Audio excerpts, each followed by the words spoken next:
इस वक्त की बड़ी खबर आ रही है 26 जनवरी को किसानों की ट्रैक्टर रैली से जुड़ी बड़ी खबर ये कि न्यूज 18 के आनंद तिवारी की खबर है कि पुलिस और किसानों की बातचीत के दौरान ट्रैक्टर रैली के 3 रूट पर सहमति बनी है। पुलिस सीसीटीवी कैमरों के जरिए रैली पर नजर रखेगी। रैली के लिए पहला रूट सिंघू बॉर्डर के पास तय हुआ है, जहां से tractor rally Sanjay Gandhi Transport Nagar Kanjhawala Bawana और औचंदी बॉर्डर होते हुए हरियाणा में चली जाएगी, जबकि दूसरे रूट के तहत टीकरी बॉर्डर से शुरू होने वाली ट्रैक्टर रैली नांगलोई, नजफगढ़, झड़ौदा और बादली होते हुए कुंडी मानेसर पलवल एक्सप्रेस की ओर चलेगी।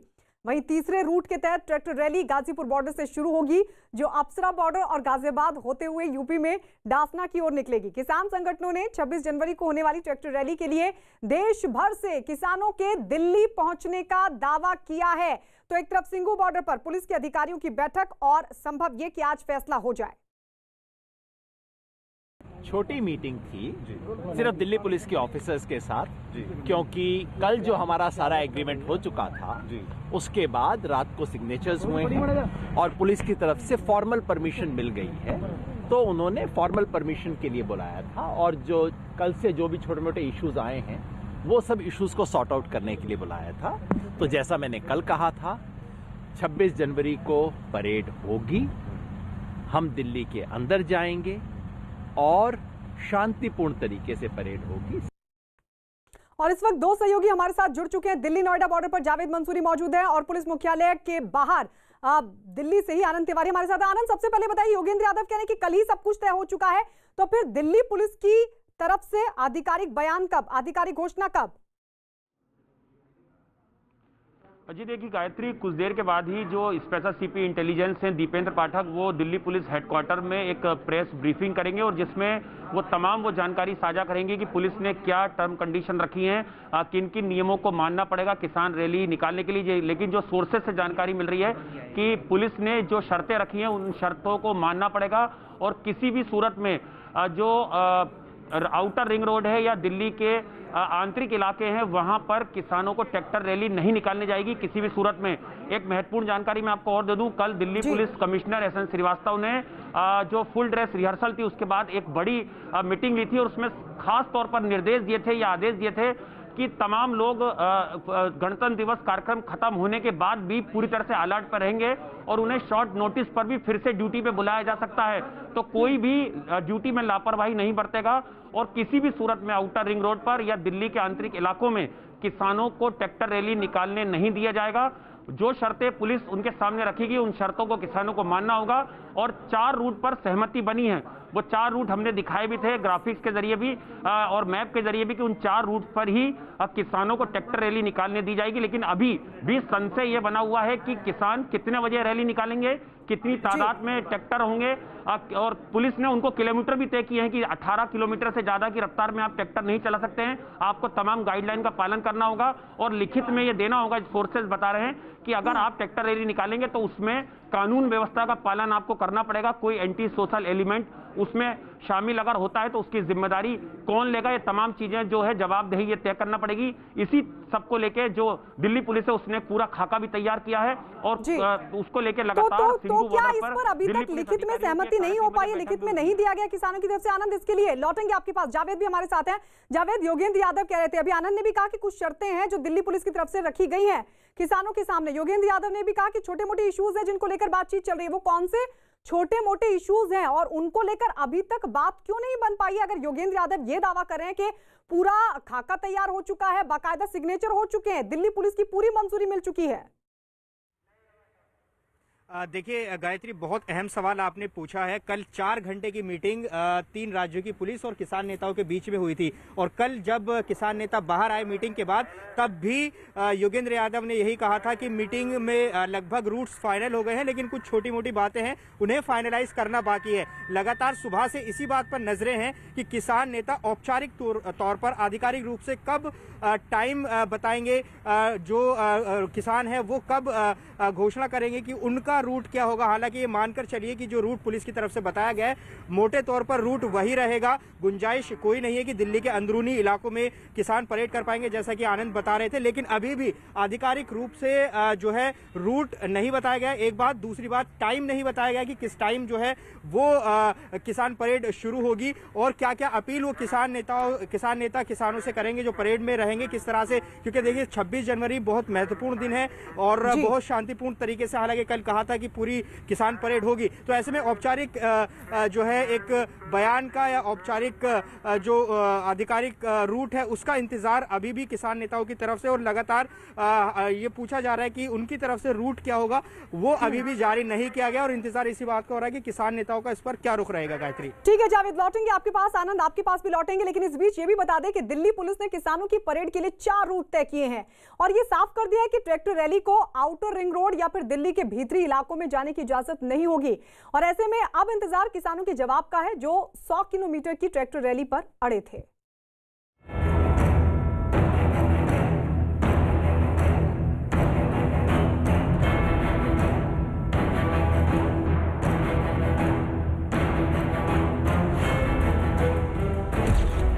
दिल्ली में ट्रैक्टर रैली की फांस, किसानों को पुलिस से आस, 26 जनवरी को मार्च का दावा, रैली के रूट का सवाल। सरकार के लाख समझाने और मनाने के बावजूद किसान हैं कि समझने को तैयार ही नजर नहीं आ रहे। 11 राउंड की बातचीत हो चुकी है, लेकिन किसान कृषि सुधारों को रद्द करने पर अड़े हैं और अब जब बैठकों के दौर पर ब्रेक लग गया है तो किसानों ने ट्रैक्टर रैली को हवा देना शुरू कर दिया है। उत्तर प्रदेश की राजधानी लखनऊ से ट्रैक्टरों के इकट्ठा होने की तस्वीरें सामने आई तो हरियाणा के गोहाना में भी ट्रैक्टर दिल्ली पहुंचने के लिए तैयार हो रहे हैं। उधर पंजाब के होशियारपुर से दर्जनों ट्रैक्टर दिल्ली की तरफ रवाना हो गए हैं। लाखों ट्रैक्टर आ रहे हैं, लाखों लोग आ रहे हैं। इतने बहुत बड़ी गिनती, साड़ी इतने 50,000 ਦੀ गिनती आई पई है। 2,000 ਤੋਂ ਵੱਧ ट्राला जो ट्रैक्टर है आया हुआ है साडा अपनी जथेबंदी का। तो असी जो ऐलान किया है उसके मुताबिक मार्च करेंगे। किसान बार बार दिल्ली के भीतर आउटर रिंग रोड पर ट्रैक्टर रैली करने का दावा कर रहे हैं तो खबर है कि पुलिस ने भी साफ कर दिया है कि वो किसानों को केवल कुछ खास बाहरी इलाकों में ही ट्रैक्टर रैली करने की इजाजत दे सकते हैं। मतलब ये कि किसानों की ट्रैक्टर रैली दिल्ली के अंदर तो दाखिल हो सकती है, लेकिन आउटर रिंग रोड समेत भीतरी इलाकों तक वो नहीं जा सकती। न्यूज़ 18 को मिली एक्सक्लूसिव जानकारी के मुताबिक ट्रैक्टर रैली के लिए पुलिस ने 3 रूट तय किए हैं। पहले रूट में सिंघू बॉर्डर से संजय गांधी ट्रांसपोर्ट नगर, फिर कंझावाला से बवाना और औचंदी से बॉर्डर होते हुए रैली हरियाणा में प्रवेश करेगी। दूसरे रूट में किसान टिकरी बॉर्डर से नांगलोई, नजफगढ़ से ढांसा और बादली के रास्ते केएमपी एक्सप्रेसवे पर जाएंगे। पुलिस की तरफ से बताए गए तीसरे रूट में गाजीपुर बॉर्डर से अप्सरा बॉर्डर होते हुए दुहाई की तरफ ट्रैक्टर मार्च आगे बढ़ जाएगा। वो तो जो कमेटी है Delhi police, Haryana police, Uttar Pradesh police, उनका फाइनल हो गया होगा वो सारा। हमने नहीं, हो तो उन्होंने ही रूट मैप कर रखा है और अभी अधिकारी और आ जाएंगे, उनको हम फाइनल कर लेंगे, उनसे पूछेंगे कौन कौन सा तय हो गया। ये यहाँ से ही है, आगे से ही। इससे पहले जब इस मामले में जब से सुप्रीम कोर्ट ने दखल न देने की बात कही है, तब से दिल्ली पुलिस भी मामले को हल्का करने में जुटी है और किसान भी मामले की नजाकत को समझते हुए भड़काने वाली बयानबाजी से बच रहे हैं। कल जिस तरह से करीब 7-8 किसान नेता जो हैं वो पुलिस के साथ मौजूद थे, जिसमें योगेंद्र यादव थे, दर्शन पाल थे, गुरनाम सिंह चढ़ूनी थे, सबने एक ही बात कही है कि पुलिस के साथ सहमति बन गई है रूट को लेकर और वो शांति की अपील करेंगे, अनुशासन बनाए रखें जो ट्रैक्टर मार्च में होगा। और साथ ही उन्होंने ये अपील भी की है कि जो किसानों का मकसद ये बिल्कुल नहीं है कि जो गणतंत्र दिवस की परेड है उसमें कोई बाधा पहुंचे। किसान संगठनों के नेताओं पर लगातार विपक्ष के भ्रमजाल में फंसने का आरोप लग रहा है। ऐसे में उन्हें डर है कि अगर ट्रैक्टर रैली में कुछ भी गड़बड़ी होने की आशंका सही साबित हुई तो ये उनके आंदोलन के लिए ठीक नहीं होगा। आनंद, एक बार फिर से आपके पास आते हुए, लिखित में अभी तक किसानों की तरफ से नहीं दिया गया है कि जो पुलिस ने रूट सुझाया है, जिसकी जानकारी आपने दी, उस पर किसान सहमत हैं। मतलब अभी फैसला यानी कि नहीं बन पाया, किसान तय नहीं कर पा रहे हैं कि दिल्ली पुलिस के सुझाए गए इन रास्तों पर, इन रूट्स पर वो आगे बढ़ें कि नहीं बढ़ें? जी देखिए गायत्री, कल देर रात ही किसानों की तरफ से जो ऑफिशियल लेटर है वो दिल्ली पुलिस को मिल गया था और उसमें जिन रूट्स पर सहमति बनी थी उन रूट्स का भी जिक्र था। लेकिन दिल्ली पुलिस का कहना है कि हमने कुछ शर्तें रखी हैं जो लेटर किसानों की तरफ से मिला है और उन शर्तों को मानना होगा किसानों को, तभी फाइनल सहमति बनेगी। अब तक यही वजह है कि किसानों ने जो शर्तें पुलिस ने रखी थी उन शर्तों पर किसानों का क्या रुख है ये अब तक साफ नहीं हो पाया है, क्योंकि जैसा कि हम बार बार आपको कह रहे हैं कि दिल्ली के अंदर किसानों को ट्रैक्टर रैली किसी भी सूरत में निकालने नहीं दी जाएगी। जो बॉर्डर्स हैं वो बॉर्डर्स हरियाणा, यूपी और पंजाब को टच करते हैं, तो ये जरूर कह सकते हैं कि किसान ट्रैक्टर रैली दिल्ली में निकालेंगे, लेकिन आउटर रिंग रोड और जो कंटिजेंसी रूट से, मतलब जो पूरा गणतंत्र दिवस का कार्यक्रम जहां पर होगा और दिल्ली के जो भी आंतरिक इलाके हैं वहां पर किसी भी सूरत में ट्रैक्टर लेके किसान नहीं आ सकते हैं और उसको लेकर सख्त निर्देश जो हैं वो दिल्ली पुलिस कमिश्नर ने अपने महातद तमाम अधिकारियों को दिए हैं कि उसको लेकर अलर्ट रहें। यही वजह है कि कई दौर की जो बैठकें हैं पुलिस की वो आपस में चल रही हैं। 3:30 बजे भी सिंघू बॉर्डर पर तमाम अधिकारियों की एसीपी डीसीपी लेवल के एक मीटिंग हुई है और उसमें ये खासतौर पे बताया गया है कि जो जो रूट पर किसान ट्रैक्टर रैली निकालेंगे वहां पर बिल्कुल क्लोज वॉच किया जाए। अब पैरामिलिट्री फोर्स के साथ दिल्ली पुलिस की कई कंपनियां जो हैं वो जगह जगह पर तैनात होंगी, कई जगह सीसीटीवी कैमरे जो हैं वो लगाए गए हैं, उनकी मॉनिटरिंग की जाएगी कि कोई एंटी सोशल एलिमेंट 26 जनवरी के कार्यक्रम में गड़बड़ी ना फैलाए, क्योंकि कई तरह की बातें हैं जिनको लेकर सहमति बनना बाकी है। आनंद, लौटेंगे आपके पास। किसान नेता सतनाम सिंह पन्नू ने कहा कि अगर पुलिस की इजाजत नहीं मिली तो भी ट्रैक्टर रैली होकर रहेगी। पुलिस क्या कर रही है या नहीं कर रही वो दिल्ली पुलिस ही जाने। हम तो ऐलान किया हुआ है जो है रूट अपना रिंग रोड है जो अंदरला, उस पर मार्च करने का ऐलान किया हुआ है संयुक्त मोर्चे वालों, किसान जथेबंदियों ने किया हुआ है। जो रूट इन्हों का बन गया है या की मंजूरी देती है या नहीं देती है वो बारे हमें कोई अजे बहुता मालूम नहीं है, पता लग जाएगा आज। बाकी का यही है भी दिल्ली पुलिस इजाजत दे चाहे ना दे, लाखों ट्रैक्टर आ रहे हैं, लाखों लोग आ रहे हैं। हमने नहीं, हो तो उन्होंने ही रूट मैप कर रखा है और अभी अधिकारी और आ जाएंगे, उनको हम फाइनल कर लेंगे, उनसे पूछ जाएंगे कौन कौन सा तय हो गया। जी यहाँ से ही है, आगे से ही। तो कितने ट्रैक्टर आपके साथ रहेंगे? कुछ सारे ही रहेंगे ट्रैक्टर, तो जो गांव में सा होगा वो सारा ही चलेगा। दिल्ली को तो घूम का होगा भाई, अपने जो टायर है उसके वही, यहाँ वो दिल्ली की जमीन पर जरूर ट्रैक्टर का हो। 2 महीने हो गए। कुछ उसके साथ झांकियां भी कुछ निकालेंगे? हाँ, झांकी भी रहेगी। तो ये राकेश टिकैत हालांकि ये कह रहे थे कि हमने रूट दिया है, तो वहीं सतनाम सिंह पन्नू ने साफ तौर पर कह दिया इजाजत मिले ना मिले लेकिन ट्रैक्टर रैली होकर रहेगी। जावेद, आपके पास आते हुए, तब तो अगर सतनाम सिंह पन्नू कह रहे हैं कि दिल्ली पुलिस अपना काम जाने, वो इजाजत देती है नहीं देती उससे कोई फर्क नहीं पड़ेगा, तब फिर दिल्ली पुलिस से बातचीत का क्या मतलब? और सतनाम सिंह पन्नू तो यहां तक कह रहे हैं कि हमने तो बता दिया है कि आउटर रिंग रोड पर हम ट्रैक्टर रैली निकालना चाहते हैं। देखिए गायत्री, आप के इस जवाब से पहले एक बात बता दें कि अभी अभी खबर आई है कि 6:30 बजे सिंघू बॉर्डर पर जो पंजाब की यूनियंस हैं वो एक प्रेस कॉन्फ्रेंस करेंगे। ये संभावना है कि जो वो पीसी है वो रूट पर ही हो, क्योंकि लगातार कल से जो मीटिंग हो रही है, अभी का जो मुद्दा है किसान और पुलिस के बीच में रूट को लेकर ही फंसा हुआ है और संभावना है कि रूट पर ही बात होंगी। ये ताज़ा जानकारी हम दे रहे हैं। जहां तक बात है पन्नू, किसान नेता पन्नू की, उनके बयान की, तो देखिए जिस तरह से कल पुलिस के साथ किसान नेताओं की बैठक हुई थी उसमें साफ तौर पर किसान नेताओं की तरफ से कहा गया है कि उन्हें जो है किसान परेड की अनुमति मिल गई है सहमति से, वो दिल्ली में प्रवेश करेंगे। लेकिन जो दिल्ली पुलिस ने रूट बताया है उस पर सहमति दिल्ली पुलिस और किसान नेताओं के बीच क्या हुई है इसकी आधिकारिक जानकारी आना बाकी है। तो और सबसे अहम चीज़ ये कि जो समय है कि किसान परेड का समय क्या होगा, अब वो उस पर बात होनी है। हालांकि किसान नेताओं की तरफ से कल कहा गया था कि वो कोई भी किसान परेड के दौरान कोई भी ऐसा काम नहीं करेंगे जिससे गणतंत्र दिवस की किसी तैयारी को उसमें कोई बाधा पहुंचे, और कल भी ये शांतिपूर्ण तरीके से लेकिन क्या 26 जनवरी को लेकर जो फाइनल बात है वो बन पाएगी दिल्ली पुलिस के साथ, ये देखना होगा और उसके लिए करीब 6:30 बजे का इंतजार करना होगा जब सिंघू बॉर्डर से किसान नेताओं की तरफ से प्रेस कॉन्फ्रेंस होगी।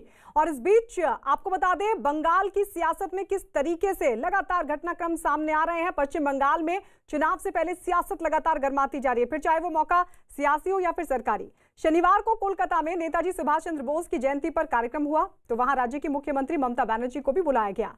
उम्मीद थी कि ममता बनर्जी भाषण देंगी, लेकिन भाषण से ऐन वक्त पहले वहां जय श्री राम के नारे लगने लगे जो ममता बनर्जी को रास नहीं आए और वो नाराज हो गईं।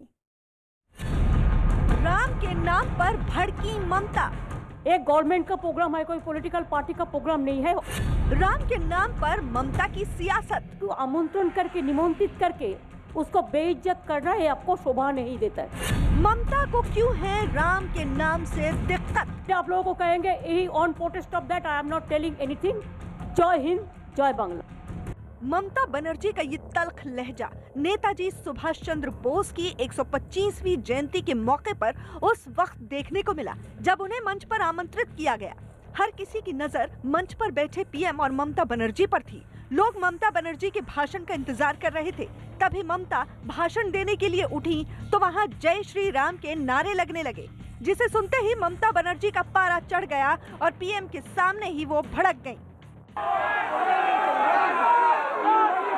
नहीं, मेरे को तो लगता है कि गवर्नमेंट का प्रोग्राम का कोई डिग्निटी होना चाहिए। एक गवर्नमेंट का प्रोग्राम है, कोई पॉलिटिकल पार्टी का प्रोग्राम नहीं है, और पॉलिटिकल पार्टी का और गरम पब्लिक का प्रोग्राम है। मैं तो आभारी हूँ प्रधानमंत्री जी का, कल्चरल मिनिस्ट्री का, कि आप लोगों ने कोलकाता में प्रोग्राम बनाया, लेकिन किसी को आमंत्रण करके, निमंत्रित करके उसको बेइज्जत करना है, आपको शोभा नहीं देता है। मैं फिर आप लोगों को कहेंगे यही on protest of that I am not telling anything. जय हिंद, जय बांग्ला। ममता ने तल्ख लहजे में नाराजगी जताते हुए महज चंद सेकंड में अपनी बात कही और मंच छोड़कर चली गईं। इसके बाद पीएम मोदी ने भी संबोधन दिया, लेकिन ममता बनर्जी के बर्ताव पर वो कुछ नहीं बोले। मामला जय श्री राम से जुड़ा तो हंगामा होना तय था। ममता पर सवाल उठने लगे कि राम के नाम पर इतना भड़कने की जरूरत क्यों पड़ी। आखिर क्या वजह थी कि ममता बनर्जी को जय श्री राम का नारा सुनते ही गुस्सा आ गया और वो पीएम के सामने भी खुद को रोक नहीं सकी। तो गुस्सा क्यों आती है? जय श्री राम बोलने से गुस्सा करने का क्या कारण है? उन्होंने ये सब शुरू किया। आज बंगाल में गांव-गांव में जो जय श्री राम हो रही है, बच्चे, महिलाएं सब बोले, इन्हीं के कारण वो क्यों बुखला जाती है, रिएक्ट क्यों करती है? नहीं करना सरकारी बीजेपी ने नेताजी सुभाष चंद्र बोस की 125वीं जयंती के उस कार्यक्रम में जहां प्रधानमंत्री भी मौजूद थे, वहां ममता बनर्जी के ऐसे बर्ताव को नेताजी का अपमान करार दिया। बीजेपी ने इसे सियासत से भी जोड़ दिया और उन पर अपना सियासी एजेंडा सेट करने के लिए जानबूझकर ऐसा करने का आरोप लगा दी। निश्चित रूप से नेताजी सुभाष चंद्र बोस का अपमान भी है। बंगाल के अंदर जय श्री राम का नारा स्वागत के लिए होता है।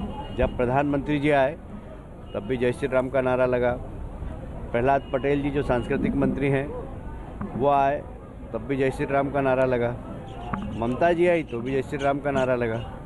अब जय श्री राम के नारे में ऐसा क्या है जिससे उनका अपमान होगा? जैसा कि उन्होंने ममता के रवैये के लिए नाराजगी इस बात पर भी जताई गई कि प्रधानमंत्री के कार्यक्रम में न सिर्फ उनके पद की गरिमा रखी जानी चाहिए थी, बल्कि नेताजी की जयंती के मौके पर भी सियासी वार पलटवार को भी दूर रखा जाना चाहिए था। जिस मंच पर आदरणीय प्रधानमंत्री नरेंद्र मोदी जी होते हैं, उस मंच की एक अलग गरिमा होती है।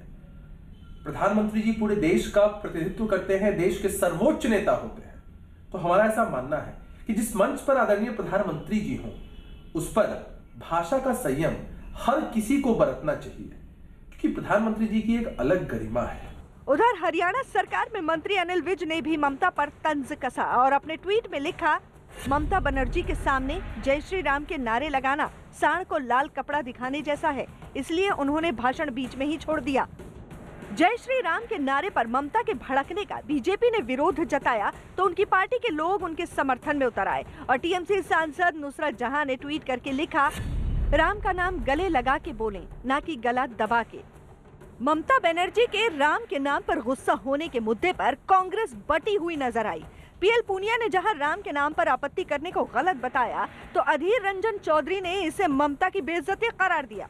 महिलाओं बटे एक मंचे एक महिला जखन बक्तृता दिए जाच्छे तखन उन्मादेर मतन चित्कार करे जय श्री रामेर ध्वनि दिए आसले एटा एकटा परिकल्पितभावे ममता बनर्जीके अपमान करार व्यवस्था हयेछे। ताई आमी एई घटनार तीव्र प्रतिबाद करछि एवं एई घटनार निंदा करछि। चुनाव के माहौल को देखते हुए हर राजनीतिक दल अपने आप को करता है। उन्होंने ममता बनर्जी को क्रिटिसाइज़ किया।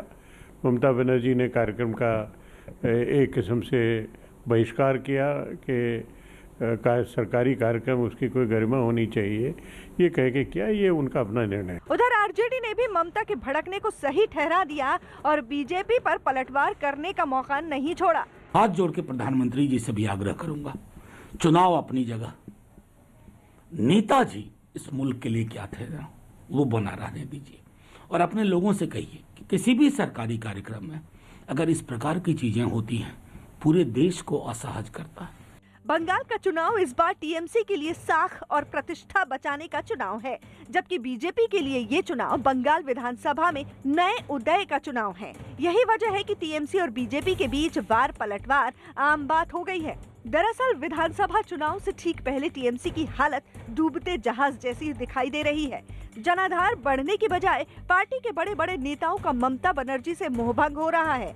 महज 1 महीने का ही जिक्र करें तो साफ पता चलता है कि चुनाव से पहले टीएमसी को लगातार कितने झटके लगे हैं। तापसी मंडल, सुदीप मुखर्जी, साकत पांजा, अशोक डिंडा, दीपाली बिस्वास, शुक्र मुंडा, शीलभद्र दत्ता, श्यामपदा मुखर्जी, बंशरी मैती और बिस्वजीत कुंडू जैसे नाम बीजेपी में शामिल हो चुके हैं।